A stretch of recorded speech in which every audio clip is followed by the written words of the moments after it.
Good morning, SGTB student. I am Mandeep, your pole science teacher from Shri Guru Tegh Bahadur Senior Secondary School, NS9, Ding Road, Sirsa. Dear student, today we are going to start next topic. बेटे कल की video में जो हमने किया था कार्यपालिका के बारे में बताया था कि कार्यपालिका क्या है, कि कार्यपालिका के कौन कौन से अंग होते हैं, वो मैंने आपको बताया था। आज हम पढ़ेंगे कि जो हमारी कार्यपालिका के अंतर्गत संसदीय प्रणाली, जो संसदीय क्या सरकार की जो प्रणाली है, वो शासन प्रणाली के बारे में हम पढ़ेंगे कि उससे पहले हम पढ़ेंगे संसदीय सरकार क्या होती है। बट जो संसदीय सरकार, जो संसदीय शासन प्रणाली में क्या है, कार्यपालिका तथा विधान पालिका में क्या है, घनिष्ठ संबंध पाया जाता है।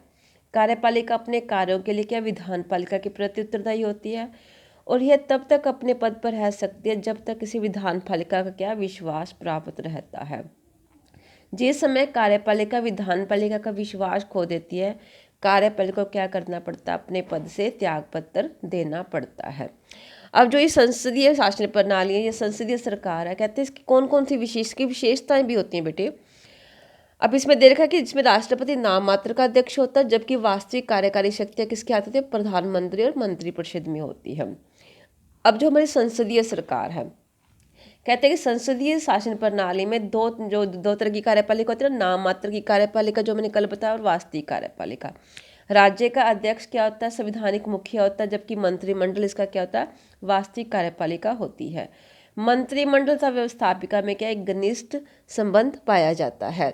तो ये थोड़ी हमारी क्या थी, संसदीय शासन प्रणाली कि इसमें क्या मेन। अब कहते हैं संसदीय शासन प्रणाली की आपको मैंने विशेषता बताई है। फर्स्ट मैंने आपको बताया ना कि नाम मात्रता वास्तविक कार्यपालिका। कहते हैं भारतीय संविधान के अंतर्गत नाम मात्रता वास्तविक कार्यपालिका में भेद किया गया है। राष्ट्रपति होता है वो क्या राज्य का नाम मात्र का अध्यक्ष है, जबकि वास्तविक कार्यपालिका कौन होती है, मंत्रिमंडल के हाथों में होती है। नेक्स्ट इसमें होता है कार्यपालिका तथा संसद में क्या घनिष्ठ संबंध होता है। मंत्रिमंडल के सभी सदस्य क्या संसद के सदस्य होते हैं। लोकसभा में जिस दल को बहुमत प्राप्त होता है, राष्ट्रपति क्या उस दल के नेता को प्रधानमंत्री नियुक्त करता है। राष्ट्रपति क्या कहता है, प्रधानमंत्री की सलाह से अन्य मंत्रियों को नियुक्त करता है। और मंत्रिमंडल के सदस्य संसदों की बैठकों में भाग लेते हैं, अपने विचार प्रकट करते हैं और बिल पेश करते हैं। नेक्स्ट है राष्ट्रीय मंत्रिमंडल से अलग। राष्ट्रपति क्या होता है, मंत्रिमंडल की बैठकों में भाग नहीं लेता। मंत्रिमंडल की बैठकों की अध्यक्षता कौन करता है, प्रधानमंत्री करता है। परंतु जो मंत्रिमंडल के प्रत्येक निर्णय से राष्ट्रपति को क्या सूचित कर दिया जाता है।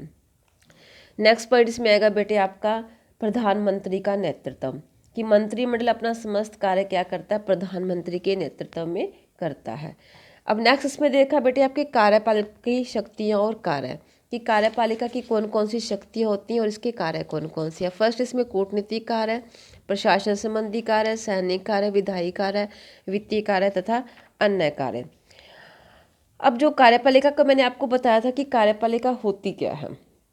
अब इसमें एक मतलब हमारे राइटर हैं गिलक्रास्ट, उसने कहा था कि जो कार्यपालिका है वो क्या सरकार का वह अंग है जो कानून बनाकर लोगों की क्या इच्छाओं को प्रकट करता है। अब इसमें जो प्रशासन संबंधी कार्य है, कि कार्यपालिका का मुख्य कार्य होता है विधानमंडल के पास किए गए कानूनों को लागू करना और उन कानूनों के अनुसार शासन चलाना। कानून और व्यवस्था द्वारा राज्य में शांति स्थापित करना क्या इसी का काम है। उसके बाद हमारे सैनिक कार्य है, कहते हैं कि आंतरिक शांति के साथ लोगों को बाहरी आक्रमणों से बचाना भी कार्यपालिका का कार्य है। इसके लिए कार्यपालिका क्या करती है, सैनिक प्रबंध करती है, युद्ध संचालन की कार्य करती है, दूसरे देशों से युद्ध और संधि की घोषणा कार्यपालिका द्वारा की जाती है। नेक्स्ट इसमें से नीति निर्धारण होता है, कि कार्यपालिका का महत्वपूर्ण कार्य देश की आंतरिक तथा क्या जो विदेशी नीतियों को क्या निश्चित करना होता है, कि उस नीति के आधार पर क्या है अपना शासन चलाना है। अब नीतियों को लागू करने के लिए शासन को कई भागों में बांटा जाता है और प्रत्येक विभाग का क्या एक अध्यक्ष होता है। तो इस प्रकार से ये जो हमारी कार्यपालिका है वित्तीय कार्य भी करती है और इसकी अन्य प्रकार के कार्य भी करती है। तो ये हमारी जो कार्यपालिका है, कहते हैं कि ये क्या है एक मेन रोल प्ले करती है। तो ये इसमें कि जो कार्यपालिका है, कहते हैं कि मैंने कल भी आपको बताया था कि कार्यपालिका में क्या होता है, जो हमारी इसके सरकार के इसमें 3 अंग होते हैं, जैसे विधायिका, कार्यपालिका और न्यायपालिका। जो कार्यपालिका है वो सरकार का एक प्रबंधकीय अंग होता है, तो इसलिए इसको कहता है, इसको सरकार का एक मेन अंग माना जाता है। तो ये था बेटा जो आज के लिए आप यही करोगे। नेक्स्ट टॉपिक नेक्स्ट वीडियो में करेंगे। थैंक्स बेटे, हैव ए नाइस डे।